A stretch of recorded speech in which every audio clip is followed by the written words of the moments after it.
Music tonight has been provided by Swim the Mind.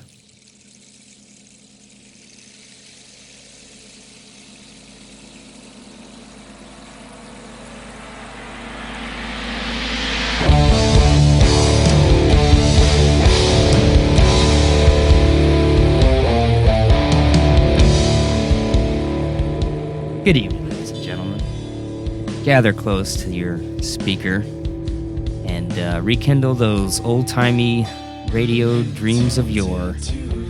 I'm here with local musician, father, man, Nick Constant. Hey. How you doing? I'm doing good. Yeah? Thanks for having me on. Yeah, you're welcome, man. Thanks for coming on. It's nice to have you on. So what's up? Not much. You know, I haven't I've hung out a lot with your brother. I know Glennie pretty well, but you know, you're sort of like the pinnacle constant, like the older brother, like you're the oldest, right? Yep. Okay. Yep. So if the people don't know, you have two brothers, you have a sister? Nope, just two brothers. 3 brothers. 3 boys, yep. Wow. Yep. What was that like? It was cool. Yeah. It was cool growing up. We were 4 years between all of us, so 8 years all together, so 4 between me and Tony. It's like 3 and change, but almost 4, and then like 8 years between me and Glennie. Okay. So yeah, I mean, it was good. It was good growing up. Glennie was always kind of like the baby of the family, you know, like, but Tony and me got along really, really well, and Glennie too. I mean, we all 3 of us hung out a lot. You felt like that was a good enough. You felt like it was a good enough gap in between each one of you to kind of so everyone had their space in a way, or yeah. I mean, for the most part, we always got along. I mean, there was the little spats and stuff like that, but we were always palling around, riding bikes, and every day, you know. Yeah, I see there's a lot of like kind of esprit de corps between the 3 of you guys, like, and that's cool. That's good to see. Yeah. I mean, I think you guys, I've always felt like you and your brothers have had like a sort of how I would like to see if I had sons. You know, I've had 3 sons. I'd kind of like to see them turn out the way you guys do. You know, you all have like your head on your shoulders. I mean, we all wild out from time to time, but you guys have, you know, you were raised well. You know what I mean? Yeah, I'm not trying to butter you up for the show or anything. I'm just saying, like, I've noticed that. Yeah. And I'm really happy for you and Lindsay. You know, you have what, 3 kids now? We have 2 daughters, and we have 1 on the way, a little boy. Nice. So, yeah, he's due in March. Oh, excellent. So my brother's wife is also due around March, I think. So ready to pop. Yeah, she's getting there. She's definitely you know, it gets tiring, I think, dealing with the 2 other one, you know, all day, because she doesn't work. So she's right now she's not working. She was working on the weekends, but right now she's not working, so she's with the little ones all day long, and just being, you know, so far along, she's tired at the end of the day. So yeah, it's rough, and for me, it's because I haven't been working since like around December, and my wife's pregnant now too. I mean, she's coming along, but she feels like she wasn't as sick with Rob the Third. Mm-hmm. With this one, I don't know. She's been real kind of down and just feeling poorly. Yeah. And people keep telling us, oh, it's going to be a girl. It's going to be a girl. You know, that's what happens when you have a girl. You know, you just feel it more. But, you know, not having work now and like being home and being able to spend time, I can see how it just like it wears you down. Like before, I felt like I didn't have as much sympathy, and I would sort of like brush it off, like, yeah, whatever. It's a chick problem or something. But now that I'm home and now that I'm taking more of, minute by minute parenting with my son, I can see how it just like kind of grinds on you after a while, you know? Yeah, yep. Tired. I don't sleep like I used to, man. Yeah. Yeah, we don't either, really. Yeah. the girls are usually up early. Yeah. So. Yeah, Rob gets up it's a long day. Yeah, he usually would just get up at 6, starts like stirring. Yep. I don't know. Lately, he's just been trying. He's been going to bed later and later, and we're trying to crack down, of course, and like get him in by like 8 or 9, like in between 8 and 9 is sort of good for us. Yeah. Some nights, he'll stay up to like 10.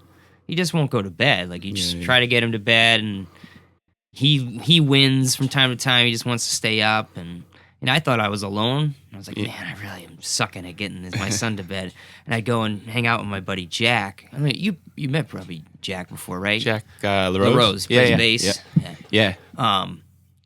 So I always thought that they were really good with their daughter, Violet. She's like, she learned all of her words and was talking like, before she was like a year. It was crazy. Yeah. It's like a genius kid. Like every time I go over there, she was doing something new, and I was like, wow, she's really verbal. I mean, her mom's a teacher, so she's kind of got a good leg up there as well. Yeah. Where are they going? I don't know. I don't know where you were going. We had a very similar experience though with Kendall. Like, she's real smart. Yeah. Like she won't go. But the thing is, I remember now. Okay, sorry. The thing was I always thought like, they could get. She's the kind of kid that's going to bed at 7:30, on the spot or something. And I remember talking to Jack about it, and he was like, no way. He's like, I wish Violet would just go to bed sometimes. I'm like, why? How late does she stay up? He's like, dude, like 11:30, 12 sometimes. And I was like, you serious? Gosh. And he was like, well, maybe not that. Maybe, I mean, it's late, man. It's late. It's like, yeah. Yeah, that's like, it happens to me. Yeah, but it happens to me sometimes too. He just will, he'll be in bed, but he'll keep getting up and like, flopping around, and he'll come out of the room, and then he'll come sit out on the couch. So we all have to go to bed at one time, That's the only way we can like get him to go to bed, is if we all lay down and we all basically me and my wife act like we're going to sleep, and then we'll just sort of creep out of bed once he passes out. Yeah. So. Yeah, we don't usually have that much of a problem. Actually, Nora's always been pretty easy to go down. Kendall's sort of, and it might be because she's the first child that we gave her so much attention before Nora was born. So she, I almost feel like she's a little more needy because of that, you know. Whereas Nora. We were having to deal with, putting Kendall to bed, Nora just went to sleep, she just takes her bottle and goes to sleep. So, I think it's, you're already seeing the different ways that they, were raised, that they're different because of that, the way that they act. And Nora's just really easygoing, and Kendall is much more. She needs much more attention and always wants to be. She expects it. Yeah. But yeah, they're both awesome. It's really fun watching them grow. Creeps me out. He's like a Borg in Star Trek. He just like adapts to everything. You can only use certain tricks on him, or once he sees you do something, he knows it. But that's also a good thing, you know. When he helps me wash dishes, he, I don't want to say I use him like a retriever, but sometimes he knows how to, he can do that stuff, and it's amazing. It's so cool now that I'm able to communicate with him. Like, go grab your plate, get your fork, like get some food.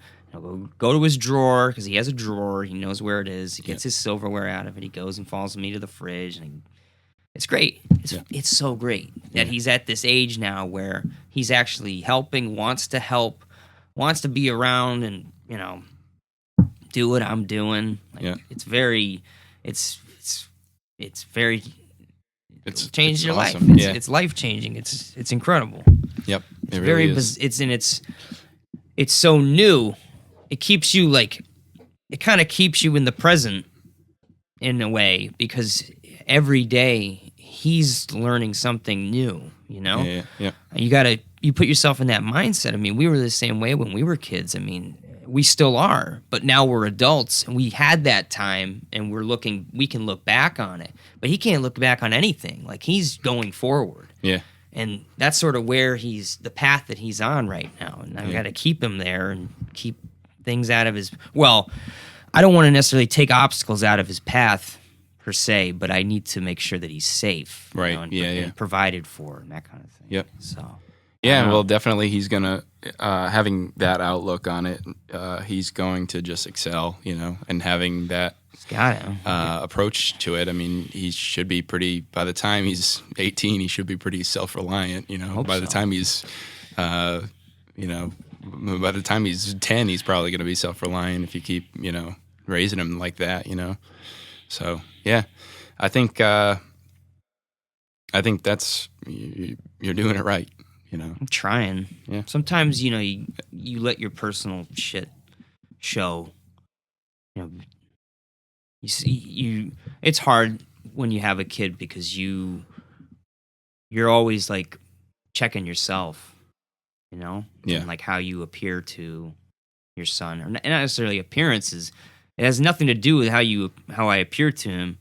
It's more of just how am I acting when I'm not focusing on him. Right. Because he's looking at me all the time. And I'm sure you've noticed the same thing with your children. Like, they observe your behavior when you're not interacting with them. Yeah. Like, they don't just, like, go off and do other shit when you're not talking to them. They're kind of looking at you sometimes or they're listening to you, or they're just, like, they're aware of you. So right. It's how you're acting when you're not interacting with them, but they are around you. That's another thing that I'm constantly, like, seeing things in myself, or checking the way I speak or anything. Just like, wow, I need to be more aware of like not showing my kid like really bad traits. Right. I think you kind of clean yourself up too. Yeah. In different ways. Yeah. It's a 24-hour job. Yeah. You definitely you got to be setting an example at all times for your kids too. Yeah. So you want to make sure that you don't lose it, because that just they learn that behavior. That's not really it is learned behavior. You can teach them not to act like that. Yeah. If you can keep control of your own. I mean, it's okay to get angry and stuff like that, but if you can maintain control for the most part, they'll be solid kids and adults too. How old are your daughters again? 3 and 2. She just turned 2 in January. Yeah. And so you mentioned at Tony's party, you mentioned like you going to a new church. Yeah. So how do you like it? Like, what's it about? Because I know like you're talking to Matt about it. Yeah. He was just kind of like, Yeah. I mean, so tell me about it. Yeah. Well, when we got married, we were living in Cromwell, and I think a couple times went to a church out there. 'Cause, it's important to Lindsay. Lindsay, she's religious and wants to go to church and wants it for the kids and stuff. So, and I was down to go with her if she wanted to do that on Sundays and stuff. We spend a lot of time together, and obviously if she wants to go, then I'm not gonna make her go by herself. Right. I'll go with her. And so we went. I think we went a couple times when we were in Cromwell, and then when we bought the house in town, I think it was after we had Kendall that we started going to the church up in Westchester. Okay.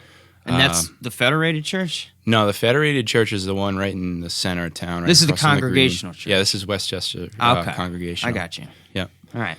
Yeah, and when we started there was a different pastor, and they were kind of in a... dude with the vestment, those funky vestments, there's like I think so. Multicolored squares and triangles and shit? shit? Yeah, I think so. He was whack. Yeah, Pastor Carl, I think his name was, right? I don't know. Yeah, I don't know. We had when my grandmother died, we did like a memorial service there. And he was an old guy? He was older. Glasses, I think.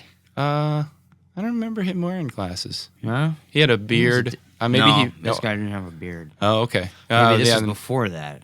Yeah, maybe. But yeah, I don't know. He's just like a funky kind of guy. Okay. But yeah, when we started, it was I think his name is Pastor Carl, and he was nice and everything. We got when we had Kendall, we got her baptized there and everything. Yeah. And it's an old ass church. And Nora too. Yeah, it's really old. It's nice. It's really. I like how it's set up on the hill like that. It's It's a nice looking church. We used to have our Boy Scout meet for my Boy Scout troop 109. We used to have all of our meetings in the basement. You ever been down in the basement there? Yeah. It's like all in that little hall there. That's like where we have all of our. They still do it to this day. Yeah, one of the ladies in the choir has. I think she's big in the Boy Scouts. Yeah. Alice, I think is her name. Siri. Yeah. Is it? Yeah. Is she like wear glasses and like kind of has like blondish hair? Yeah. She sort of looks like a little old, like she's not that old yet, but she's kind of like this little lady. Yeah. Yeah, she's big in that troop. Yeah. Kind of lost touch with them for a while. Yeah. Yeah, she's nice. We don't know her well, but we know that she's cool. Definitely very involved in that. And, and she's in the choir. Yeah, so. she had her three sons all went through. Charlie, well, it goes Mike, Pete, and Charlie. Yeah, all three of them were in the troop, and I think all three of them. I don't know if Charlie graduated or got Eagle or anything. No, Mike did. I think Peter might have too. Like they're all doing well. They were really cool. Yeah. Shit, that kid, Mike Siri. We were on a backpacking trip in Patchogue Forest, and there's this place called Green Falls Pond. And there's a big cliff, like a 15, 20-foot cliff you can jump off of.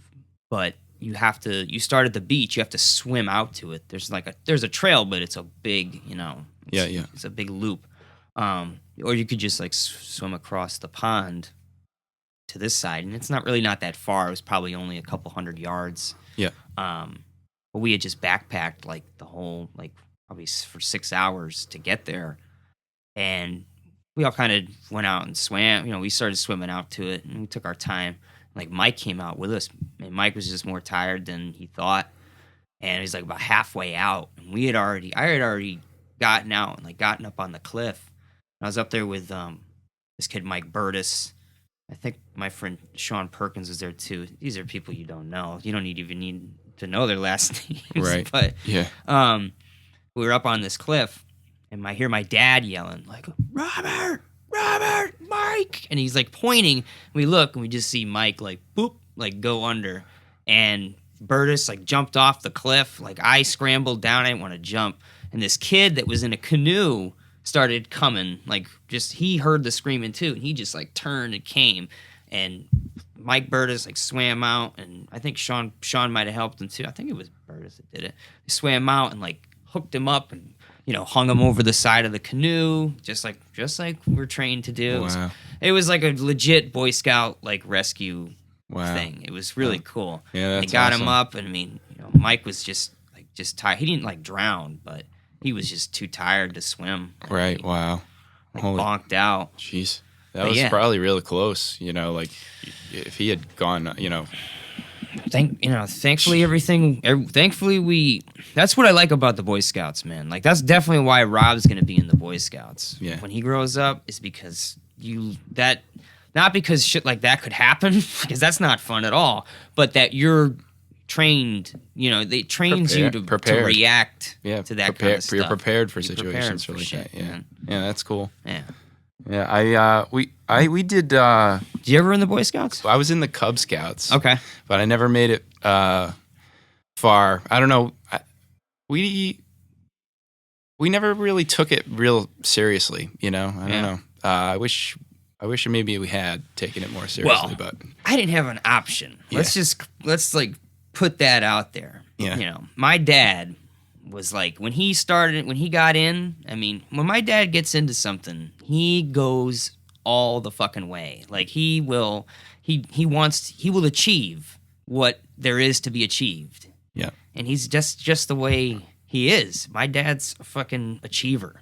Yeah. And I'm not saying that as an insult or in any mocking kind of way. That's who he is. The guy's been a winner from birth. Yeah. Like the oldest, my grandpa had 6 kids, And my dad's like the firstborn. And my grandpa was like old school, kind of French Canadian immigrant, son of a French Canadian immigrant. He basically, I think he might have been born in Canada too, or he might have been born in Bristol. But anyway, just hardworking guy, liked his football and his whiskey, and working in the metal fab factory for 40 years. Like my dad was just, he was put on a path by my grandpa and just bulldozed forward, and he did what he did.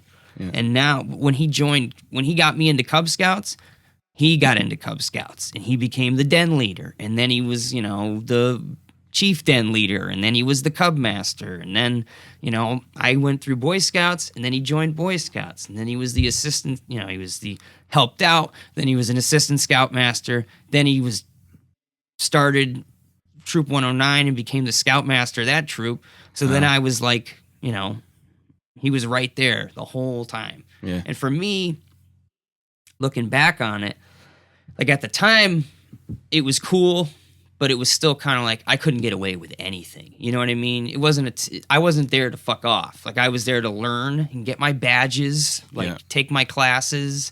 So he was there to for me, I always had my dad there making sure that I was achieving in the Boy Scouts. I wasn't just going there to have fun with my friends. You know what I mean? Yeah. Yep. So at the time, it got lame from time to time, where it's just especially when I was a teenager, once I got into high school, man, I don't want to do this anymore. Yeah.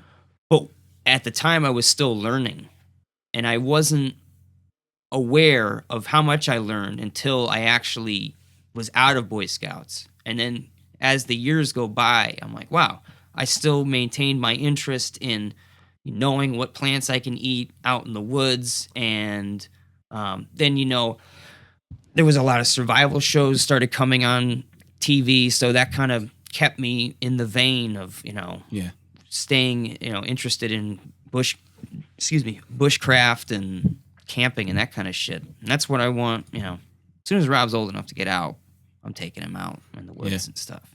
Yeah, that's awesome. Yeah, it sounds like you really enjoy it. Like just even before we started recording, when you were, talking about that place there, it sounds like you really enjoy being out in nature and stuff. So that's gonna be, your kids are gonna, he's gonna love doing that too. Yeah. Did you and Tony and Glenn ever get out and do camping? We did. We didn't go crazy like hiking and stuff like that, but we had trails around the house growing up. So we always had dirt bikes and cool. Snowmobiles and stuff like that going on. 4-wheelers. When I was out at that spot that I was telling you about the other day, I had a fire going. I don't know if you saw that. I put the picture on Facebook. But I had this fire going in this fire pit, and it was maybe 8 inches of snow around it. So it was kind of recessed. So I was hunkered down in this thing, and I was working on the fire, and this snowmobile started coming through the valley. Oh, really? On some of the trails. And the first thing I thought was oh shit, this guy's gonna run me out of here, But he just got closer and closer and closer. And I realized he probably doesn't even see this fire pit. He can't even see the flames because they're not going higher than the snow. So I'm just sitting there working on this fire, and he comes closer and closer, and he comes right within 10 feet of the fire pit. And as he's turning this corner, I kind of stand up a little bit and wave to him. And I just hear what the fuck? Through his what the fuck? Through his snowmobiling helmet. And he just kind of jerks the thing to a halt, turns the wheel, just stops it. And he's what the fuck you doing out here, man? And I was oh, hey, I'm Rob. I live over there. I'm just doing some, wilderness survival kind of fire making stuff. And he's geez, dude, I don't even fucking see. I thought you were fucking Bigfoot or something. It was great. That's funny. Yeah, he's the guy who made the camp spot. He was okay. Yeah, I actually made this place. I had a teepee over there. There's a big tarp. And so the next day, yesterday, I went out and pulled this thing out of the snow. And it was covered in snow and ice, and it was all kind of crumpled up and had logs on top of it. And I got them all freed. It took 2 hours. And I pulled the thing out. It's a fucking pool cover. It's in really good shape, too. There's only a few cuts and holes in it. Yeah. So I'm going to take it and I'm gonna make a sweat lodge down there. Oh wow! This whole camp spot is surrounded by like this stand of white pine, and all the white pine kind of grew up at the same time. Yep. And there's lots of the little saplings that grew, but they didn't get enough light, so they made it like 40 feet, but then they died because of the other trees kind of crowded them out. So now there's these big poles, like these 40-foot straight pine poles that are down there. Wow. So I've been cutting them down. Like today I cut down like 2 of them, and we chopped them up and made them into like poles for this lodge. So we're going to build a sweat lodge and do fucking sweats down there. Yeah. That's what I want to do. You ever done a sweat lodge before? No. It's cool. Yeah? Yeah. It's really cool. Like you trip. I tripped without, being on anything. Really? At all. Oh, yeah. It was crazy. So they built like this little dome. It's like this. It's like the shape of this coffee mug. It's kind of like this humped over dome. Yeah. And you go inside and you kind of just sit around the edge. And they put like, I think there might have either 6 or 8 of us. I'm trying to remember. Well, it was like around 8 people, I think. We're all in there. We all sit around the edge of the dome, and there's a fire going outside. They heat up all these rocks, and then they bring the rocks in and they put them in this hole that's dug in the earth in the middle of the floor, and we're all just sitting on grass, They put them in the hole. They shut the flap, and it's just black in there, and all you see is like the glowing rocks. So then you kind of like start making out faint shapes like around you, You don't really see much. It's just like kind of forms, and it's the light just barely reflecting off people, but it's like all red. It's all like red spectrum. So it's really crazy. Yeah. And at that time, it's like the symbol. It's symbolic of like the heart of the earth kind of thing. Like we were doing this sweat lodge on the solstice. So it had like, it's with this Mayan kind of, this Mayan healing center out in Chaplin, Connecticut. It was really crazy. This dude, Bert, he runs this place. It was incredible. But they throw these hot rocks in, and you're sitting there and you're kind of feeling the warmth of them and, looking at the rocks, and they change, the patterns change, because these rocks are hot. So you see like the heat just playing across these red hot rocks and little sparks going, and you start looking at that, and then he takes the fucking ladle and dumps the water on these things, and that light disappears. Like it's all dark. It goes pitch black. And then I had like maybe 2 breaths, and then this wall of fucking steam hits me in the face, and it's like just super hot, like hotter than I've ever experienced, hotter than the hottest shower. Wow. And I just breathed it all in. I was like, and in my mind, I'm just like, you're dying, like you're gonna die. Like this is too hot, you're too hot. It's immediately, I was like, this is crazy. I'm gonna die in here. I can't even get out of here. Like, what the fuck? I felt stuck. I felt hot.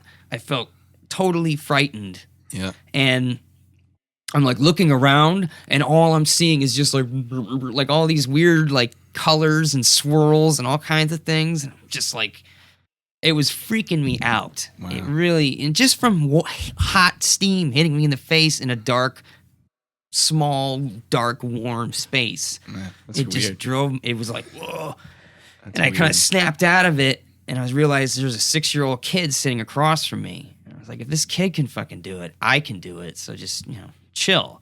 For the rest of the time, I just chilled, and everybody had like sage branches. You kind of like whack yourself with sage and just sit there, and it's just like steam, hot steam, fucking sweating you out. Wow. And he'll keep pouring water on it, and these rocks just, because they've been hot all day, they're like they're just red hot fucking rocks. Yeah. And they just keep steaming. And we did like crazy. 2 rounds of that. Wow. And you start getting all this crap's like coming out of your skin. All your sweat's all funky and weird, and you get this like junk coming off you. And I felt the best I've ever felt in my life.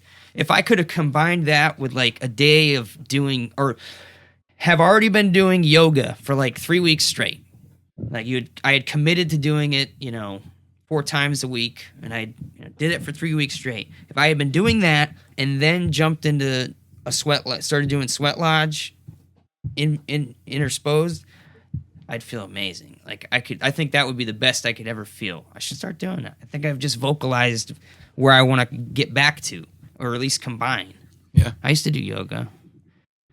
I got out of it. That's a type of it, right? Bikram yoga, I think, is like done in really hot heat, isn't it, or something like that? Yeah.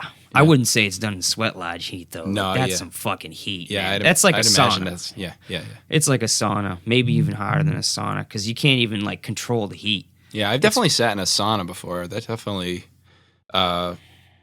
it's relaxing. Oh yeah. So I bet you that is pretty awesome. Oh yeah, and he had like they do it because it was the solstice thing. They do this like chanupa ceremony, and a chanupa is it's a peace pipe, you know. Yeah. So he packs it up with like tobacco, and then I think it was elk medicine and some other stuff, and I don't know.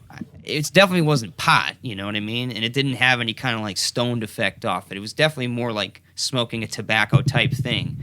But the taste of it and the sensation of it was somehow lighter, less dirty. It wasn't like smoking a cigarette, you know? Yeah. It was some good shit, man. And I don't know. It's like the tribes, I guess, attribute put different attributes on these herbs. So, I guess elk is a strong animal, so it's supposed to give you strength. Yeah. But it was cool. It was very relaxing. And It sounds pretty cool. I wish they would combine shit like that. Like, I wish that wasn't so like foreign and weird to people. I don't find it weird. I don't think we should do it. Yeah, be more. I think there should be one. Maybe I should open up one in Colchester. I think you probably could do it as like a business type of deal if people get doing it, and it's like if it's an experience like that. I think things like. Well, I wouldn't necessarily want to sell the experience though. I would kind of be. I'd almost feel dishonest. Yeah. In a way. I mean, because I'm taking it away from this guy. Well, but you're facilitating the place to do it, though. Well, he gets all. Yeah, it's true. He gets all kinds of donations. If you got a spot to do it, and you had the setup to do it, and you had the steam hut built, nice and made it into an experience. You could, coming through to do it through you, that's an experience where you provide the ability to. You could sell that, and I don't think you should feel grimy in selling it too, Well, I should learn more about it first. Yeah. I shouldn't just build this. All right, come on in, guys. All right, we're ready to go. Yeah. Anybody need water or anything? All right, I'm Rob. I'll be your shaman. Shaman Rob. Come on in. That'd be crazy, but I think you could do it. Yeah. Just listening to you talk about it here, you sounded... well, I can talk a good game, but it's, fucking getting shit done. That's why there's not a lot of episodes, folks, because Robbie has a tough time getting his ass into gear. I can dream big. That's one thing I've been told. Like, you can dream big, but I don't know, man. I get real self-conscious, That's why I don't know. Well, I'm my toughest critic. Yeah. And I kind of limit myself, I feel, in that way. And that's why I have a lot of respect for you, is because you actually get out there and sing. Because I've had people tell me I can sing. This guy over here, and I trust his musical opinion. Yeah. And I remember that one night at the party, at one of the luau's, where we did karaoke, and we were all tanked. I remember that. Yeah. And you started doing Bad Company. And I was like, I'll sing Bad Company with Nick. And then I was singing, and then I realized, like, I'm the only one singing. You know what I mean? Yeah. Like, you were just kind of sitting there like, this guy's going to come in here and step on me or whatever. I don't know. I don't even remember that, dude. And he's like, you did that. He was like, you sang some fucking Bad Company the other night. I was like, I did? It was good? I guess it was good, but I have a lot of respect for you because you've always been a front man. Do you feel like because you're the oldest brother, you were more confident in being the leader and being like kind of the man in front? I don't know if it was ever that. I mean, I sort of knew how to play the guitar, right. But I had always, loved, singing along with, Sure. everything that I listened to. That's kind of how I am. Yeah, yeah. So I mean, that's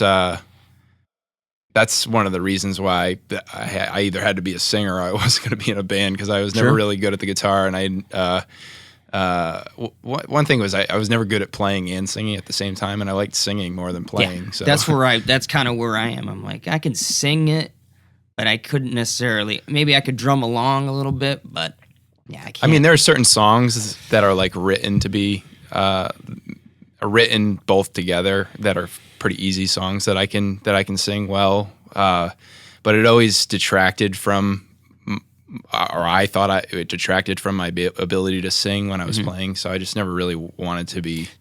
Did you play unless I was really comfortable with it? Did you sing and play guitar for Rabbit Abbey? Yeah, yep. I did a lot of. Was that your first rhythm? band? Yeah. Yep. Okay.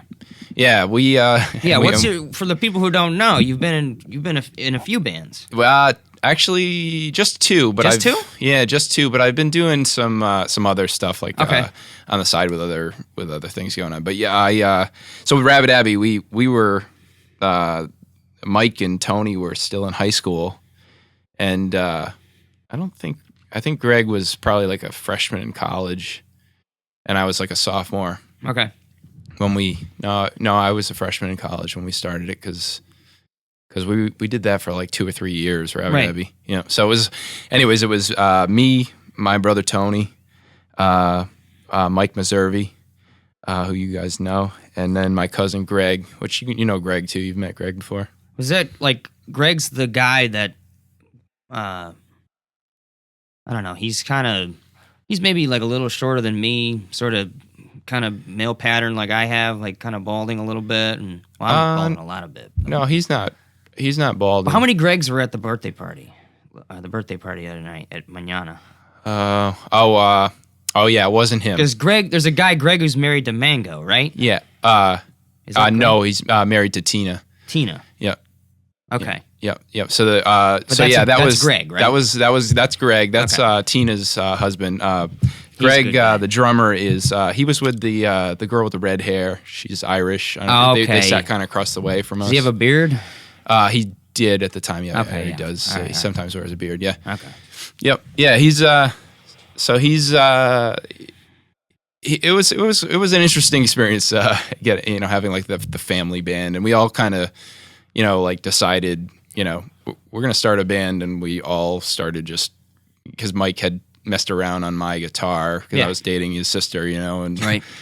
So he got into guitar pretty quick. He asked if he could borrow it, and then he started he like took off with it, Oh yeah, I was like, I knew how to play a couple chords and just mess around, and he surpassed me like really fast. It was incredible how when I was friends with Mike at that time, knowing him before he got into music, and then seeing how he took to it. I mean, he was kind of the first one of us around that. I mean, I think there was a bunch of you guys all around the same time started playing music, and it was cool to see. I kind of tried to jump in there a little bit in the beginning, but I was like, I just didn't have the discipline, the self-discipline to like learn the guitar, and want to play it. I just wanted to be, rock star.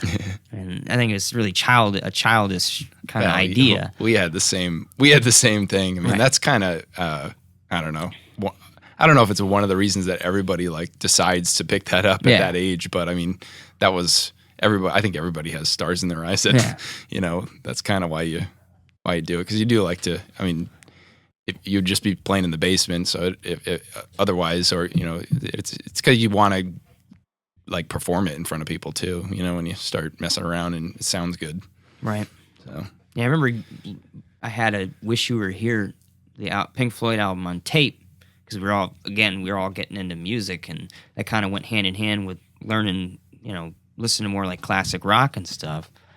And I really liked Pink Floyd like right away, and like Led Zeppelin. I remember letting Mike borrow Wish You Were Here, and he learned that shit in like a day. He was playing it, and then he started playing along with it. And it was just in that one afternoon I was hanging out at his house. He learned Wish You Were Here, like at least, the beginning. It's an easy song too on acoustic guitar. It's pretty simple. Yeah, that's he like one of the ones that right I can up play. by ear. It was crazy. Yeah. So Yeah. Yeah, he was awesome to be in a band with. We had a lot of I feel like we had a lot of chemistry too. Like some of the it was fun writing songs with him and stuff. I think you probably, I feel like it's probably safe to say that, you guys developed musically, like sort of, he kind of was certainly probably looked up to you, being, your sister's boyfriend, but you're also, you're already in that older brother role. He's the same age as Tony, right? Or is Tony the same age as us? Or? Yeah, he's about I think they're close. I forget how many months are between them. Yeah. It might be like 6 months or something like that between them. There's a lot of just, it's cool that we're at an age now, I think, where we're able to understand and maybe see things differently than we could at that time, because we're not flying high on hormones and all kinds of shit. We don't, every day was a new experience. Again, like it is for my son now. It was like that for us until we sort of became adults, until we graduated high school and exited the incubator. Yeah. And we're actually like shoved out into the world. Yeah. So. Yep. But so after Rabbit Abbey, it's been Swim the Mind. Yeah. Yeah, it was. Well, it was. It's not anymore. I mean, we haven't been together. Or it was. Yeah. Yeah. Yeah. It was. I think you sound it was, bitter. You sound sad about that. Yeah. It was. I mean, we were. Well, I think it kind of. I won't pry if it's not something. No. Yeah, I mean, it was. It's been 3 years, I think. So it was right around when Kendall was born. So. Oh, okay. So I think it was 3 months before Kendall was born. It became too much. They were practicing in Rockville. Oh, wow. At a mill up there. You were going from Colchester to Rockville to practice? To practice, yeah. 40 minutes? Yep. So we made it work for a long time, trying to make it work. It just got to be too much when Lindsay was that far along, and she didn't really want me leaving, going out there, I can understand that.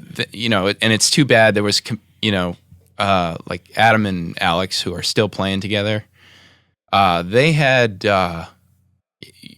They definitely have what I feel like Mike and I had, like they've been playing together for forever. You guys were good, and they definitely both of them I think needs to be a musician, for their profession. Like Adam lives it, and Alex is he's just an amazing drummer, Actually, I think he sells cars now, but he's just an amazing drummer. I really think he's just awesome at it. He's got such a feel for it. It's crazy. It's crazy how good he is. It's crazy how bands sort of disappear like that, though, when like people's lives change. Yeah. It's a shame, and we were going to try and they were going to try and keep together, I guess. Yeah. And then, I think they just stopped playing, I think I never got to see you enough, I either wouldn't go out or, I caught 2 of your shows. I caught 2 shows. Yeah. And then there was that night at Germano's, Yeah. Remember, that was a good night. You guys played Tool, but I thought it was awesome. I didn't have a problem with that. That fucking guy, remember that? You remember that? Were you there that night? And that guy was like, "Oh, here comes Swim the Mind. Thanks for Swim the Mind, the Tool cover band." And I was just kind of like, "Boo!" I just booed him. I mean, that was a great night, man. Who said that? The fucking Jib, whatever his name was. He was the organizer, the guy who organized. Remember he was throwing the T-shirts out and stuff? Who wants a T-shirt? Like Miller Lite T-shirts and stuff. He was a douche. For him to come up and say that about a band that he hired to come out and just kind of like mock him. It's like, fuck you if you don't like Tool. Like, this is definitely a bar for people who like Tool. Yeah. I like Tool. I always thought he liked Tool. I wouldn't have expected that. I didn't see him say that. You know him? Yeah. The Jib, yeah. You know him, like, still? I haven't talked to him in a long time. No, I was. Everybody was drinking that night. Let's just put it that way. Yeah. He was definitely had a few. Oh yeah, I remember. Like, I remember that night. Up. Yeah. Things got wild. Yeah. Yeah, we ended up we were covering H, I think, and we didn't even play that song ever before. Yeah, that was crazy. We just kind of Sober and fucking Hooker with a Penis. That was, oh, wow, you played that. Did Hooker with a Penis was pretty great. Yeah. Because like, it was me, you were singing, but then it was like me and Tony were just like fucking around in front of the stage, and we were all just like, I've got some advice for you. We were like screaming it, like, oh, and you were like holding the mic out. That was fucking, man, it's good times. Yeah. That's what I like about knowing people in bands, and just, it's so comfortable, you know, It's just so fun. Oh, yeah. Yeah. Oh, it was an awesome time playing with those guys. They were, we definitely had some really cool like times just jamming with the four of us at their practice space. It was a really cool spot. Yeah.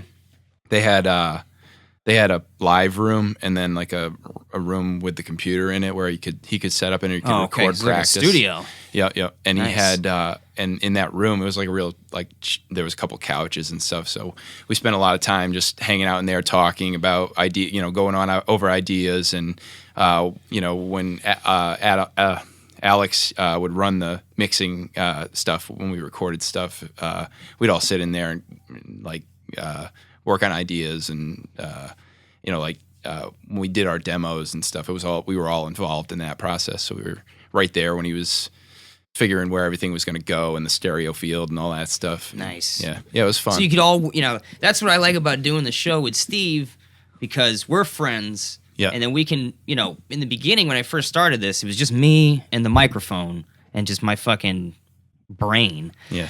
So we'd sit here and just, does this work? Does this work? And I just do funny shit, and I just bounce it off him, and he's like my levels. If I can make this guy laugh, I knew it was good. Yeah. That's because I trust his taste, and it's just cool to be able to work with a person and I don't know, just work the show out. Oh yeah, it's fun. It's fun. Yeah, it's fun to like work collaboratively on something like that. So yeah, that was good times. Okay. And then it kind of ended, and that was it. But they're still playing. The two of them. They've been saying for a long time that they're gonna. So what are they? They're the bass and drums. Bass and drums, yeah. Like the guys from Stone Temple Pilots, right? Aren't they the two brothers that are in Stone Temple Pilots? One of them plays the guitar, I think. Oh, is it? I think it might be is it the bassist and the guitarist? I think it's the bassist and the guitarist are brothers in that band. Yeah. Scott Weiland died. You should have heard about that. I mean, that was like a little while ago. Yeah, that was pretty crazy. I think, it's been a long time coming. He definitely was. You said it, man. I was about to say that, but I thought. Yeah, I mean, it's sad. It's sad, but you see, like he would pop up on YouTube or something every once in a while. It's like, oh, look at Scott. Look how bad Scott Weiland is. You know? Yeah. And then like, I forget what I was gonna say. Sorry. Well, we were talking about Scott Weiland. Scott Weiland. Yeah, I can't remember what I was gonna make a point and I forget it. So sorry. No, don't do heroin. That's the point. My head just exploded. Yeah. Don't do heroin. Yeah. Or drink or whatever the fuck he got stuck on at the end. Yeah, I think probably methadone, man. I think it was heroin. I think. Yeah. He just. That shit takes so many creative people. Yeah. I mean, maybe you have to be that fucking low to be able to be that fucking good. I don't think so, though. You know what I mean? I shouldn't even advertise that bullshit. Yeah. I just was so surprised, like with people like Philip Seymour Hoffman, like that actor Philip Seymour Hoffman, him being found with like, apartment full of heroin, needle in his arm and everything. I mean, that's crazy. I had no idea someone like that would be doing heroin. Yeah, well, that's a casualty of the drug war, keeping that stuff in the black market is. Yeah, here we go. How are we you feel like taking a break for a minute? We get some water. Sure. And let's jump into. Sure. Political Nick. Okay. All right. Cool.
Oh, hey.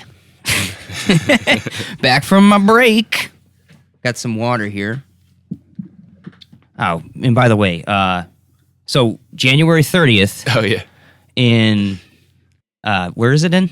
It's in Norwich. In Norwich. It's at the Strange Brew pub there in right down near Advance Auto in Norwich. Yeah, quick, just give a...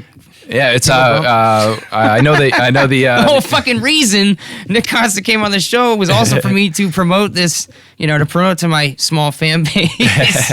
Yeah, so this the owner of the bar started doing these local album tribute nights, sourced by all the artists in the area, and I in Rabbit Abbey we kind of grew up playing with him when he was in Before the Holy, and we've stayed friends. And I was when I was with Swim the Mind, we played shows with him when he was with the Nth, a couple shows, and so he asked me to do it because he basically asks the front man, the singer, to pick an album that they would like to do. He does this as a thing, like he knows other singers and they've done it before. Yeah, because he books a lot of bands in there. It's a music venue in Norwich. Okay. It's been there for a few years now. Is that where High Noon Saloon was? Yeah. Okay. I know right where. Yeah, he's actually he's turned it into a pretty cool little place. He gets bands coming down. It was cool in there to begin with. Yeah. It was him back then. He's kind of patio and stuff. There was like it was a little bit of riffraff there. And he's sort of cleaned it out a little bit. I had the night you guys did your show, one of your shows there. Yeah. I had the most intense conversation with like some guy. He had just gotten out of prison or something. He was like, "Yeah, man." He's like, "I just got out of prison, man." And I was like, "Oh yeah, hey, I just got arrested the other week for possession of pot." He's like, "Nothing to be proud of, homeboy." And I was like, right. And then he just went into this whole like scared straight routine where it wasn't like screaming in my face or calling me bitch or making me hold his pocket, but he was just kind of like, you don't want to go there, man. You don't want to be where I've been, and jail sucks and don't get caught and that kind of shit. Yeah. But anyway, your music venue, your album, it's about you. Yeah, it's So he asked me to do it. So I actually picked Mad Season was my album that I picked. You're doing Mad Season? We're not doing Mad Season. Oh. I thought it was something else. It is. It's Alice in Chains Dirt. So we definitely covered a lot of Alice in Chains with Rabbit Abbey. So why couldn't you do Mad Season? He's trying to, he's running a bar, he's running a business, so he wants to do. He was a little worried that would not have the draw that Alice in Chains would, So we're doing an Alice in Chains. I think eventually Mad Season might, be in the cards, but yeah, I would love to do that one. That was my first choice. That's that album is that's something else. Yeah. So, anyways, but Dirt is an awesome album, Definitely. So we're gonna play that one, and he basically puts a band together. He's got a few guys that he used for different shows, and they're awesome. They definitely do a really good job, playing the records. I've seen him do. The first one he did was The Doors. They did the Doors album, and it was awesome, really good. And then another one that I went to was Radiohead. They did OK Computer. Oh, cool. And it was ridiculous. It was really good. Nice.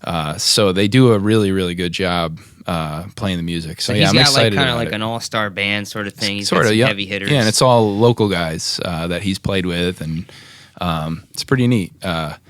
They've done a few of them now.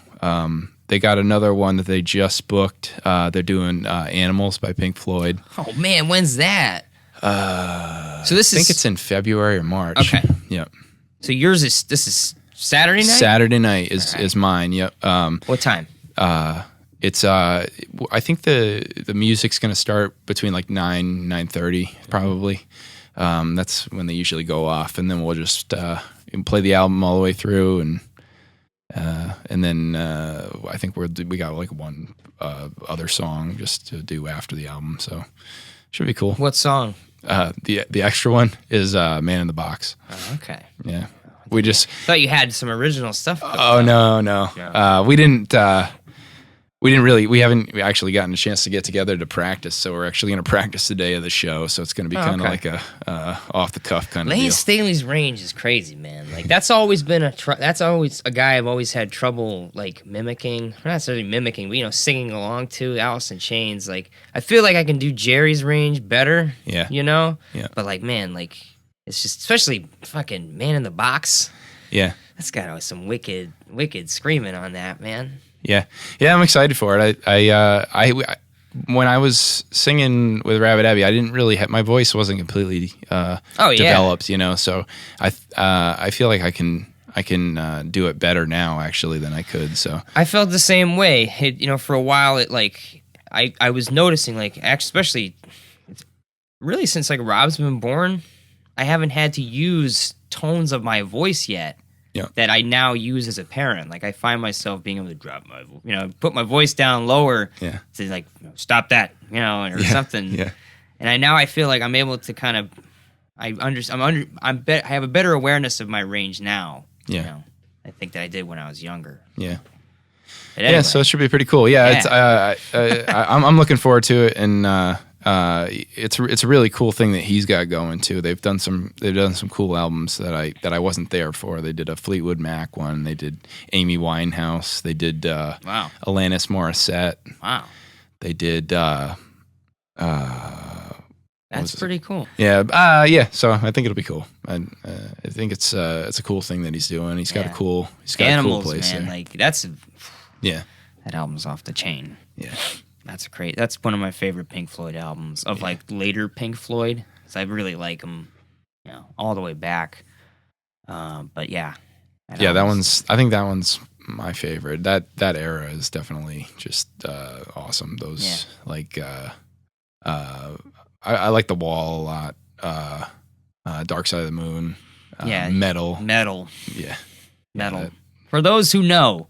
If you're into Pink Floyd, you know that Metal is the fucking album. Yeah, that's and it's not METAL, it's MEDDLE, metal.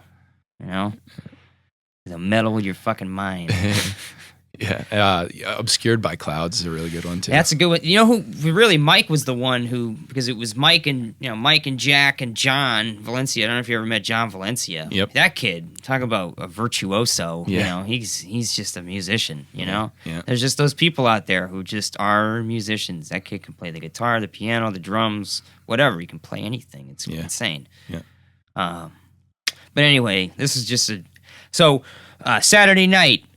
9, be there at 9. Be there at 8:30. Go at 8 and get some drinks or whatever. Strange Brew Pub in Norwich. It's right off 82. Yeah. If you take 82. Yeah, it's like right near the corner of 82 and Asylum Street. Yep. So right near there. Just if you're coming out from like points like 395, you're coming into downtown.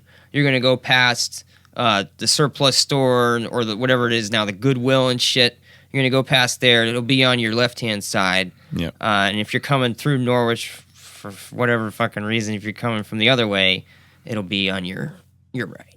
So, we started talking about, we just skimmed along the icy pond of the drug war. Oh, yeah. Let's break that ice. Okay. So do you want to finish what we were talking about, or what were we talking about? I think we were just finishing up with the band thing, so that was it. So yeah, and then I kind of Scott Weiland led us to heroin and led us to Philip Seymour Hoffman, and then kind of got a little dark, and then the drug casualty of the drug war. Yeah. When the government tries to stop people from doing things that they're going to do, it pushes it into a black market. Yeah. You can't stop people from doing heroin if they want to, or finding ways to do what they're going to do. Right. So we play this game where we're fighting this war against people, really. Doing what they're going to do anyways. Yeah. And when it pushes it into the black market, there's no the business isn't done in the sunshine anymore. So the chances that they're going to end up with a bad batch that's got fentanyl in it, which is what killed them. that happens because it's in the black market. I mean, if you were going into a CVS to buy heroin or to whatever it would be, whatever it would be called, if you were doing that, there would be no chance that you would, it would be more controlled, where you knew what you were getting. Right. It'd be the same dose that you took last time. Because if it was allowed, people would be responsible. People would be held responsible for the product. Right. Yep. It wouldn't just be like, fuck you, you don't like it, they shoot you. Right. Yep. Did you get into? How did you feel about like Silk Road and the deep web and the kind of Bitcoin sort of it's crazy. economy? It's crazy. I can't believe that they put him away for life for creating that, Have you seen that documentary about Silk Road? It's just called Deep Web. No, I don't think it's good. I haven't seen it. You'd like it. Yeah. If you are interested in cryptocurrency and Bitcoin, that kind of thing, and then drug war, it's perfect. Yeah. Perfect movie for that, because it's about that guy. It's about how they put the Dread Pirate Roberts away. Yeah. Well, do you know the whole story about? Dude. Well, the movie's all about this. Do you know it's still going on right now? Yeah. It's crazy. There's another guy already who says he's the Dread Pirate Roberts, and the kid said he wasn't the only one who used the name. Right. That's sort of the point of the name. Right. And well, they still haven't. They still haven't said how they got into his server, because they broke the law to do it. Because they broke the law to do it. They hacked him. It's crazy to catch him. It's crazy. Yeah. And yeah, it's just crazy. And now they're both corrupt too. There's 2 corrupt agents that were involved. Yeah. And they were trying to extort Bitcoin out of him and shit. It's crazy. Yeah. And it's crazy that case got to the point it did.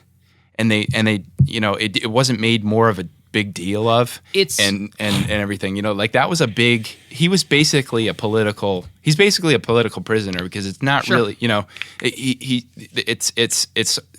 made them look bad, and they went after him because he was making them look bad, like that's it's crazy because they went after them. It wasn't necessarily him. I mean, he was the one who got caught. I'm saying they, like the government by putting him away for life. Oh yeah. They were trying to make an example of him, and I think the reason why he got such a harsh deal with that is that he made him look stupid, he made them look stupid, because it showed how the black market, having a system like that where you could buy it safely, because there was a 100% sort of like pure, right? Sort of like you could buy in the world, right? So and it was sort of like an eBay. So like if anybody was trying to scam anybody, they would immediately get their rating would go down as a seller. It was crazy that it showed that the actual market, if it was allowed to be in an actual marketplace where you could have reputation and stuff like that, and it wasn't just controlled by the most violent people, that's sure. That's why it always ends up gang violence and stuff like that, is because it's in the black market, it's the person who's willing to go the furthest, who's going to control territory and that kind of stuff, especially in the cities, and that. So he made that safe. And that makes the state look stupid, right? Because it makes the whole drug war look stupid. It looks like it's a waste of money. It's a huge waste of money. It's a huge waste of human life, both in manpower and just like lives wasted in jail,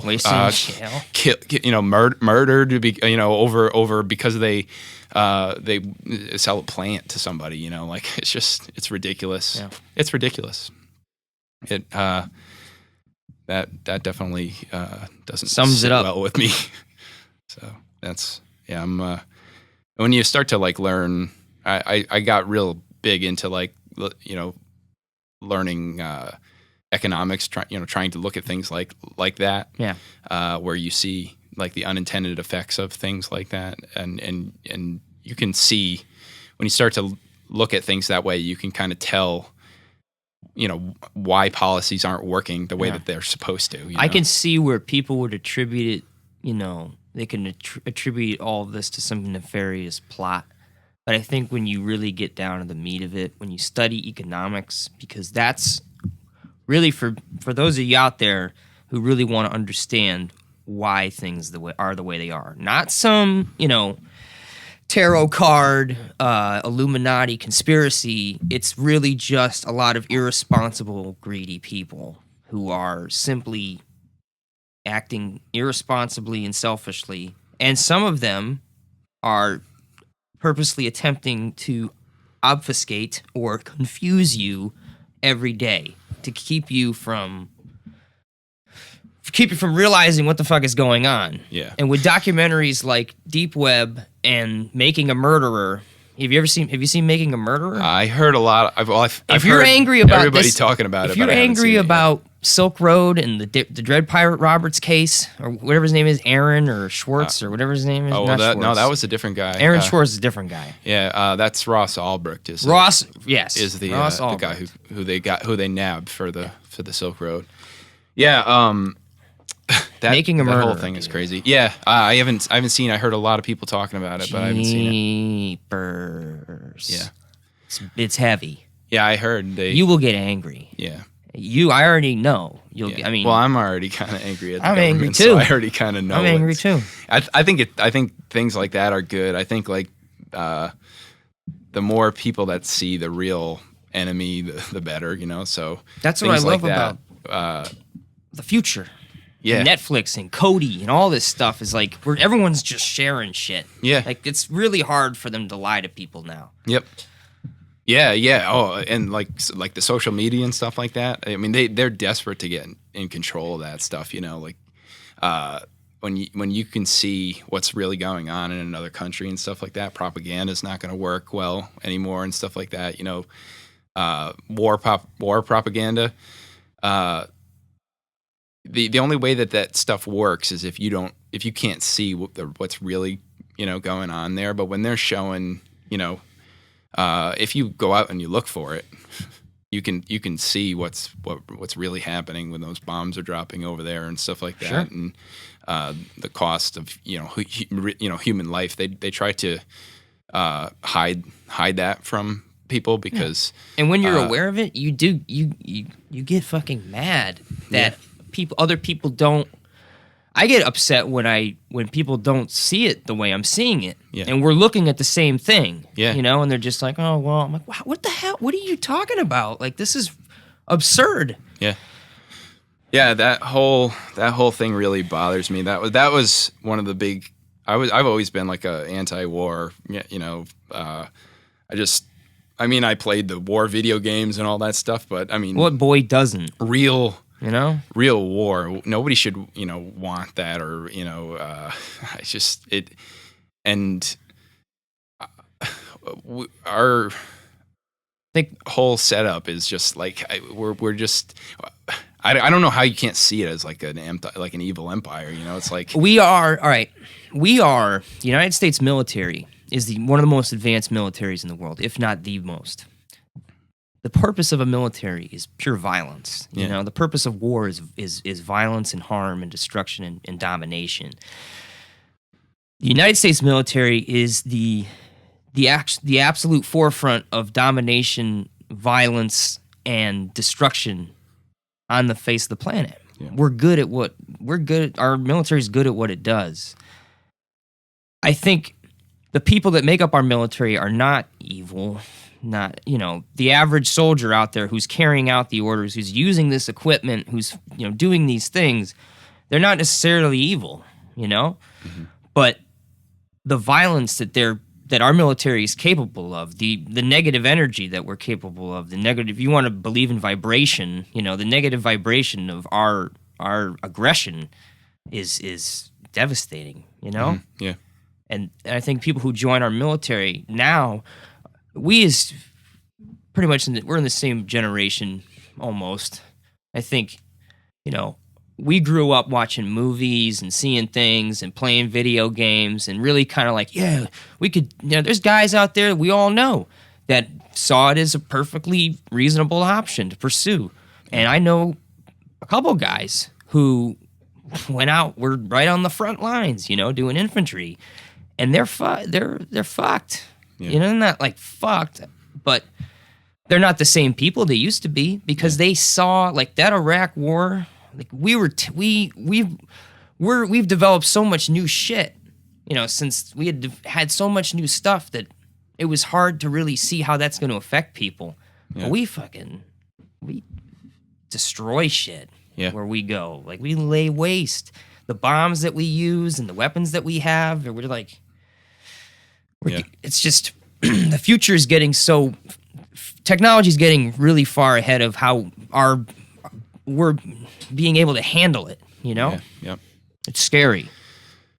Yeah, and it's just when you then go back to like looking at it economically, like think of all the money that costs. Fielding that army, making all that weaponry and those the ammunition and all that stuff. I mean, some of those bombs cost like $10,000. It's like, or more.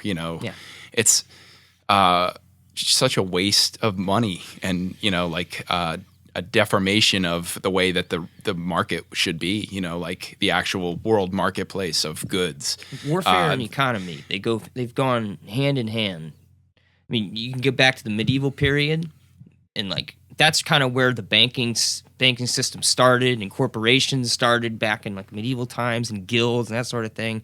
But really, when professional standing armies came around, they were a new thing, because for so long it was sort of the local ruler would drum up his fiefdom and his militia or whatever, and those were his troops, and they'd go home, and that sort of system started developing into a more like the Romans had a professional system, but they were at that time they were a high civilization. They had the systems in place like we do to pay people with property, and there was deeds and titles and that kind of thing, and there's organization, and that was able to facilitate a professional standing army. But at that time too, the cost of that is immense, and the money that can be made from being, the Halliburton of the time was incredible. But in the medieval period, it's simpler and it's easier to understand it, and when you look back, you're able to see as it progresses in the future to where we are now, where it's just to people who know it's obvious, but Well, I think. Sorry. I think no, that's right. No, I think that you're getting there. That I'm right with you. And like when you look at economically, like those companies wouldn't even exist if there wasn't a government. To get to that point, because they've got to tax people to pay for that. There's no free market way for them to sell big equipment like that. I mean, there could be like some company that you pay for defense, or some in a world that I envision without a government, there would be probably big insurance companies, corporations or whatever that would you would insure yourself against, you'd have war insurance, and they would field an army, but it would be all paid for voluntarily in a perfect world. Like I in my perfect. I'm interested in this now, because it sounds like you're talking about private armies. So in a sense, if I try to think, I try to focus my political views around the principle of the non-aggression principle, right? Okay. So you basically. I believe that the government, or if there is a government at all, it should be voluntary, and everything, all interaction should be voluntary. So if you're going to have a government, everyone underneath it should be voluntarily paying into it. I don't believe that there should be any salaries. You mean? Is that what you mean? Because that's what I'm understanding. Is you're saying that it's a volunteer government where nobody gets paid? It's a volunteer government where unless they collect voluntarily from the people that are living there, so people have to decide to pay a tax, right? Okay. So if they want to get if they want a service like that and they want to live in in that town, but it should all be voluntary. It should all be voluntary. That's the only thing, and if it can't be run voluntarily like that, then it should be a business. It should be someone who's providing a service. So say there's no town government and the roads still need to be paved. If there's no town government, the roads are owned by a neighborhood association or something like that. So that neighborhood association has a fund for their winter clearing their road. What if the town decides that they don't want roads anymore and that cars are bad and that they should just they could grow all their own food and sustain themselves within their town limits? I think that they should be able to do it, and if somebody wants to I think so too. If somebody wants to secede from that, they should be able to do it, unless they sign some kind of contract. We didn't. The reason why they say that this government, is moral and it's supposed to be based on the concept that they have the consent of the government. The government has the consent of the governed. That's how this was supposed to work. That's how it did work in the beginning. But if they don't have my consent, I didn't sign any contract. Like they say, it's like the social contract, but I didn't sign a contract. Yeah, so there is no. We'll get out. Like we'll leave. Yeah, they don't even allow you to do that. That should be a perfectly reasonable punishment. Is exile, but they just kill people. That's all they do is just kill everybody. Send them to Canada or something. I don't know. Yeah. Anyway, so that's in my perfect world, if everything went the way that I think, and I'm not saying that there wouldn't You're not saying corporations. I'm not saying that there wouldn't be violence, and I'm not saying that there wouldn't be, but I think that, like things like police force, that should be paid for, I think, voluntarily, I think I don't want security, security is there to protect people.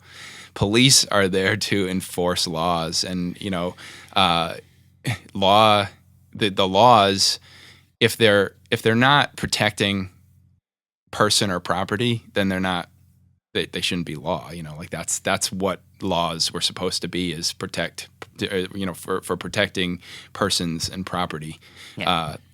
Everything else, I feel like really, there's certain it's just forcing people to live. If all to adhere to a standard, right? If all property was private, in your own house, you have you have the right to tell somebody how they can act, or you can ask them to leave, right? But you shouldn't be able to force what your neighbor's doing in their house.